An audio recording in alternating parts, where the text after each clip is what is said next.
అమ్మ ఎక్కడి నుంచి వస్తున్నారు? సార్ కుప్పం ఇంకా వచ్చినాను. కుప్పం మండల అధ్యక్షురాలు 15 సంవత్సరాల అధ్యక్షురాలుగా పనిచేస్తున్నాను.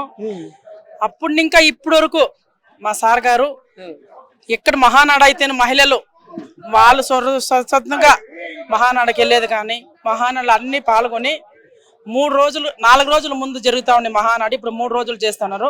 ఎక్కడ మహానాడు జరిగిన బస్ ఛార్జీలు కానీ ట్రైన్ ఛార్జీలు కానీ ఎక్కడ ఈ ఊరు వాళ్ళు స్వచ్ఛందంగా వాళ్ళ అభిమానులు ఎక్కడ మహానాడు పెట్టినా ఎక్కడైనా పెట్టిన ఇప్పుడు మాకు ఎంత బాగుందంటే కడపలో మహానాడు పెట్టినందువల్ల చాలా బాగుంది. కడపలోనే జగన్మోహన్ రెడ్డికి ఇప్పుడు ఉచ్చిపోస్తా ఉన్నాడు. ఇక్కడ కడపలో బాగా జరిగి ఇంత బాగా పసుపు జెండా పోతా ఉందంటే జగన్మోహన్ రెడ్డికి ఇప్పుడు ఉచ్చిపోస్తా ఉంది. ఏరా మన డిస్టిక్ లో మన జిల్లాలోనే వచ్చి ఇంత బాగా పసుపు జెండా ఇంత లెక్క చూస్తే ఎక్కడ చూసినా పసుపు జెండా జరుగుతా ఉంది. ఈ రోజు ఇంత ఉంది జగన్మోహన్ రెడ్డి, రేపు ఇంకా ఎంత ఉంటుందో మన్నాడు దద్దరెళ్తుంది. ఓకే, అంటే తెలుగుదేశం పార్టీ ఆవిర్భవించిన నాటి నుంచి ఈ రోజు వరకు చూసుకున్నట్లయితే కడపలో మొదటిసారి మహానాడు కార్యక్రమం జరుగుతుంది. ఎలా జరుగుతుంది? నిజంగా మీరన్నట్లుగా నిజంగా వైసీపీ కార్యకర్తల వెన్నులో వణుకు మొదలైందా అంటే ఏం చెప్తారు? ఖచ్చితంగా ఇప్పటికీ మహానాడు అన్ని జిల్లాలలో పెట్టినారు. ఇది కడప జిల్లాలో పెట్టలేదు కాబట్టి ఇప్పుడు కడప జిల్లాలో ఉండే వైసీపీ నాయకులకి కానీ కార్యకర్తలకు కానీ ఇప్పుడు ఉచ్చిపోసుకుంటా ఉన్నారు. ఎందుకంటే పసుపు జెండా ఎక్కడ చూసినా పసుపు జెండా ఎక్కువగా ఉంది. ఎక్కడి ఇంకా కానీ కాశీ ఇంకా కన్యాకుమారి వరకు చూసుకుంటే కూడా ఢిల్లీ వరకు చూసుకుంటే కూడా మన రాష్ట్రంలో ఎక్కడ చూసినా ఇది జగన్మోహన్ రెడ్డికి స్వచ్ఛందంగా వచ్చి ఇంతమంది వస్తారంటే ట్రైన్ పెట్టింటే బస్సు పెట్టింటే వెహికల్ పెట్టింటే ఇంకెంతమంది వచ్చింటారు. ఓకే, నిజంగా అసలు కుప్పం నియోజకవర్గంలో ఉన్నటువంటి తెలుగుదేశం పార్టీ కార్యకర్తల గురించి ప్రత్యేకంగా మనం మాట్లాడుకోవాలి. ఈరోజు చంద్రబాబు గారిని అసలు ఓటమి లేని నాయకుడిగా మీరు అక్కడ గెలిపిస్తూ ఉన్నారు. మీరు ఆయన్ని అక్కడ గెలిపిస్తూ ఉన్నారు కాబట్టి రాష్ట్రాన్ని ఆయన అభివృద్ధి బాటలో నడిపిస్తూ ఉన్నారు. దాని గురించి ఏమంటారు? అసలు సార్ 2014లో నామినేషన్ వేసింది నేనే, మంచి మెజార్టీ వచ్చింది. 2024లో నామినేషన్ వేసింది నేనే. ఎప్పుడు మేము ఉంటికలు కట్టుకొని చంద్రబాబు నాయుడు నామినేషన్ వేసి కూడా రారు, మేమే దగ్గరుండి నామినేషన్ వేసి మేమే 8 సంవత్సరాలుగా 4 సంవత్సరాలు ముఖ్యమంత్రిగా 4 సంవత్సరాలు ఎమ్మెల్యేగా గెలిపించినాము. ఎప్పుడే కానీ చరిత్రలో చంద్రబాబు నాయుడు ఓడి ఇచ్చే మనగాడిని తొరకు పుట్ల అట్లా పెద్దరెడ్డి ఉన్నాడు. పెద్దరెడ్డి ఏమి పప్పులు ఉడుకుదు. పెద్దరెడ్డి ఇప్పుడు చూసుకో ఫస్ట్ ఇప్పుడు చూస్తే ఏమైతుంది, పక్కనుంది రోజా ఇప్పుడు చూడు. రోజా ముందు ఏం మాట్లాడుతా ఉంటుంది, ఇప్పుడు చూడి పసుపు సండా చూడి. ఈ కడప జిల్లాలోనే మీ అన్న జిల్లాలో వచ్చి మేము ఇప్పుడు పసుపు చెక్క తొడుక్కొని మహిళలు కానీ జెంట్స్ కానీ వచ్చి నిలిచినాము. జెండా ఎక్కడ ఉంది? చంద్రబాబు నాయుడు కుప్పంకి వస్తే తరిమి కొట్టినారు కదా. ఈ రోజు నీవు దమ్ముంటారా? ఆ రోజు కాదు బెదిరించింది, ఈ రోజు మేము దగ్గరుండి మీటింగ్ జరిపిస్తాము. ఇట్లా ఇంతవరకు నీ చరిత్రలో లేదు జగన్మోహన్ రెడ్డి. ఓకే, అంటే 2014లో చంద్రబాబు గారు నామినేషన్ వేసినప్పుడు మీరు పక్కన ఉన్నారని చెప్తున్నారు. మళ్ళీ 2024లో కూడా దగ్గరుండి మీరే చంద్రబాబు గారితో నామినేషన్ వేయించారని చెప్తున్నారు. 2014లో ఆయన ముఖ్యమంత్రి అయ్యారు, 2024లో కూడా ముఖ్యమంత్రి అయ్యారు. మరి ఎలా అనిపిస్తుంది మీకు? నాకైతే మా తండ్రిలాగా అనిపిస్తా ఉంది. మా తండ్రికి మేము దగ్గరుండి మేమే అక్కడ ఎలక్షన్ లో నిలిచి బూత్కి నిలిచి మున్సిపాలిటీ ఎలక్షన్ లో ఎక్కువ మంది దొంగోట్లు వస్తే నైట్ ఎక్కడైనా భయపడకుండా మున్సిపాలిటీ ఎలక్షన్ లో వాళ్ళు ఏమి చెప్పిన పెద్దరెడ్డి వచ్చి బెదిరించినా కూడా పోలీసులు 100 మంది వచ్చినా కూడా మేము భయపడలేదు. లేడీస్ అంతా ఒక ఐకమత్యం అయ్యి మేము దగ్గరుండి జరిపించినాం. Municipality election జరిపించినాము. ఎప్పుడు కుప్పంలో చంద్రబాబు నాయుడు సీఎం అయ్యేది కన్ఫామే, ఎమ్మెల్యే అయ్యేది కన్ఫామే. పెద్దరెడ్డి కాదు ఎవరు వచ్చినా చంద్రబాబు నాయుడు సీఎం అయ్యేది కుప్పం తరపునే. ఓకే, ఆర్ట్ గ్యాలరీలో ఇప్పుడు చంద్రబాబు గారి ఫోటోలు కానివ్వండి, లోకేష్ గారికి సంబంధించినటువంటి ఫోటోలు కానివ్వండి, అలాగే స్వర్గీయ నందమూరి తారక రామారావు గారికి సంబంధించినటువంటి ఫోటోలు, ఆయన ప్రస్థానం మొత్తం కూడా ఇక్కడ ఫోటో గ్యాలరీలో ఏర్పాటు చేశారు. ఎలా అనిపిస్తుంది మీకు? సార్ ఎట్లంటే ఫస్ట్ ఎన్టీ రామారావు గారు మహిళలకి పాదానిత్యంతే ఇచ్చిందే ఎన్టీ రామారావు గారు. తర్వాత ఎన్టీ రామారావు అక్క కల్పించింది ఎన్టీ రామారావు గారు. తర్వాత చంద్రబాబు నాయుడు. మేము వంటింటికే పరిమితం అవుతా ఉంటుంది. మాకు బస్సు ఎక్కడం కూడా రాదు. పెళ్లి అయినప్పుడు చంద్రబాబు గారు వచ్చింది 1095లో గ్రూపులు పెట్టించి మేము ఈ రోజు ఎక్కడికి కానీ ఢిల్లీకి కానీ ఒక్క మహిళ వెళ్ళగలము. ఎందుకంటే అది చంద్రబాబు నాయుడు పెట్టిన పిచ్చి మాకు.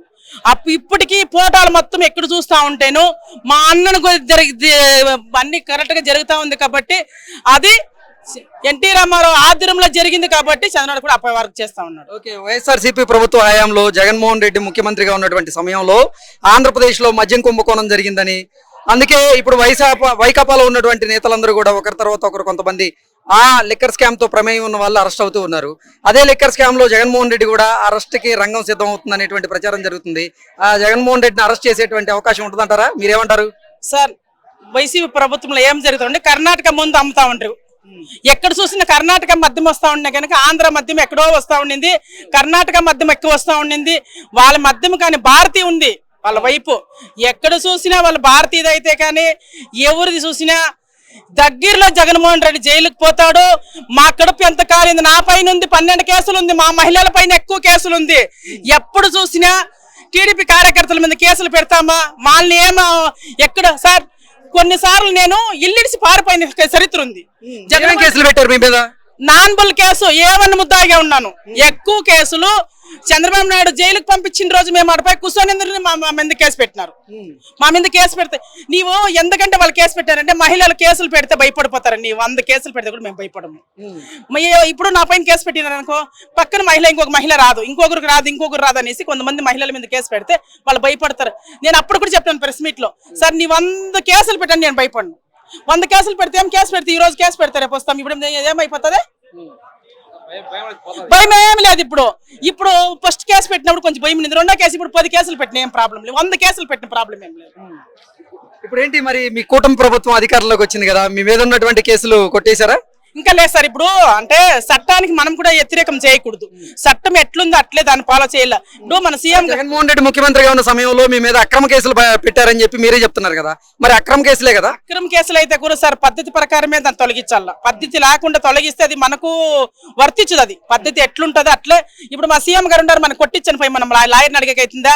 అది సారో దాన్ని మనం ఎట్లుందో దాన్ని కొట్టించుకునేది కూడా మనం ఎట్లా దగ్గరుండి కొట్టించుకునే. మన దౌర్జన్యం మనం ఇప్పుడు ప్రభుత్వంలో ఉంటాం, మనం దౌర్జన్యం చేయకూడదు. 11 సీట్లకు వాళ్ళు అయినారు, మనం అది తెచ్చుకోకూడదు. మనం ఏముంటే ప్రభుత్వం అందుంటే కూడా మనం భయపడి బతకాల. తెలుగు జాతి పౌరుషానికి చిహ్నంగా, తెలుగుదేశం పార్టీ పౌరుషానికి చిహ్నంగా ఈరోజు తెలుగుదేశం పార్టీ వీరాభిమాని, తెలుగుదేశం పార్టీ కార్యకర్త అయినటువంటి ఒక కార్యకర్త ఎన్నో సంవత్సరాల నుంచి మీసాలు పెంచుతూ ఈరోజు కడప జిల్లాలో జరుగుతున్నటువంటి తెలుగుదేశం పార్టీ మహానాడు కార్యక్రమానికి ఆయన వచ్చారు. ఆయన పేరేంటి, ఎక్కడి నుంచి వచ్చారు, ఎన్ని సంవత్సరాలుగా ఆయన మీసాలు పెంచుతున్నారు అనేది ఒకసారి మనం తెలుసుకునేటువంటి ప్రయత్నం చేద్దాం. హాయ్ అండి, ఏం పేరు మీ పేరు? పైడేటి రఘు, ఏలూరు నియోజకవర్గం, ఏలూరు. ఓకే, ఏంటి ఎన్ని సంవత్సరాల నుంచి పెంచుతున్నారు ఇది? నాకు 93లో మ్యారేజ్ అయింది, అప్పటి నుంచి పెంచుతున్నాను. మధ్యలో మా ఏలూరు ఎమ్మెల్యే గారు ఓడిపోయిన సందర్భంగా ఒకసారి తీయవలసి వచ్చింది. 2 మా అమ్మగారు చనిపోతే ఒకసారి తీశాను. ఇప్పుడు దగ్గర ఒక 6 సంవత్సరాల నుంచి ఇది పెంచుతున్నాను సార్. ఓకే, 2019 నుంచి. 2019లో మా అమ్మగారు చనిపోయారు, అప్పటి నుంచి పెంచుతున్నాను. నాకు ఇది ఎందుకంటే ఒక ఐడెంటిఫికేషన్ కోసం ఎన్టీ రామారావు దగ్గరికి బాగా వెళ్ళేవాడిని ఇదివరకు హైదరాబాద్లో. నెలకి కనీసం 3-4 సార్లు వెళ్ళేవాడిని. ఆయనకి వెళ్ళినప్పుడు ఒక మనిషి గుర్తుండాలి అనే ఉద్దేశంతో ఈ మీసం, ఈ బొట్టు, ఓ చేతిలో టవల్, అది అప్పటి నుంచి అలవాటైంది. ఇవాళకి కూడా దాన్ని నేను పాటిస్తున్నాను. మహానాడు అనేది మాకు జీవనాడి. ఈ మహానాడు అనేది ఒక ఆక్సిజన్ ఇచ్చే కేంద్రం లాంటి తెలుగుదేశం పార్టీ కార్యకర్తలకి ఆక్సిజన్ రీజనరేటెడ్ అయిన సందర్భం. సో ప్రతి మహానాడికి నేను అటెండ్ అవుతాను. పార్టీలోని సీనియర్ కార్యకర్తనే. పార్టీ పెట్టిన కానించి ఆ రోజు నుంచి ఈ రోజు వరకు అప్పుడు ఇప్పుడు ఎప్పుడు కూడా నేను తెలుగుదేశం పార్టీ వీరాభిమాన్ని. అంటే తెలుగుదేశం పార్టీ పౌరుషానికి చిహ్నంగా పెంచుతున్నారా, లేదంటే ఇంకేదైనా కారణాలు ఉన్నాయా? పౌరుషం అనుకోండి, నేను ఎన్టీ రామారావు గుర్తుగా పెంచుకుంటా. ఇవాళకి నా ఇంట్లో ఫ్రిడ్జ్ మీద ఎన్టీ రామారావు బొమ్మ ఉంటది. నేను లేచాక ఎన్టీ రామారావు బొమ్మ చూసాకే లెగుస్తా. నేను ఎన్టీ రామారావు శిష్యుండే, ఆయన ఫ్యాన్ని, ఆయన అభిమాన్ని. ఆయన వల్ల ఇవాళ మీ మైక్ ముందుకు రాగలిగాను నేను. ఓకే, 6 సంవత్సరాల నుంచి మీసాలు పెంచుతూ ఉన్నారు. ఎంత పొడవు ఉంది మీసం ఇప్పుడు? దగ్గర 2 మీసాలు కలిపితే ఒక 2 feet వస్తుందండి. Okay, yeah. ఏంటి ఏదన్నా రికార్డ్స్ ఉన్నాయా మీ పేరు మీద? అలాంటి ఎప్పుడు నేను ఎంటర్టైన్ చేయను. ఓకే ఓకే, ఈ రోజు కడప జిల్లాలో జరుగుతున్నటువంటి తెలుగుదేశం పార్టీ మహానాడు కార్యక్రమానికి మీరు వచ్చారు. ఏంటి ఏర్పాట్లు ఎలా ఉన్నాయి ఇక్కడ కడప జిల్లాలో జరగడం ఏమంటారు అసలు? కడప జిల్లాలో మా సత్తా చాటం.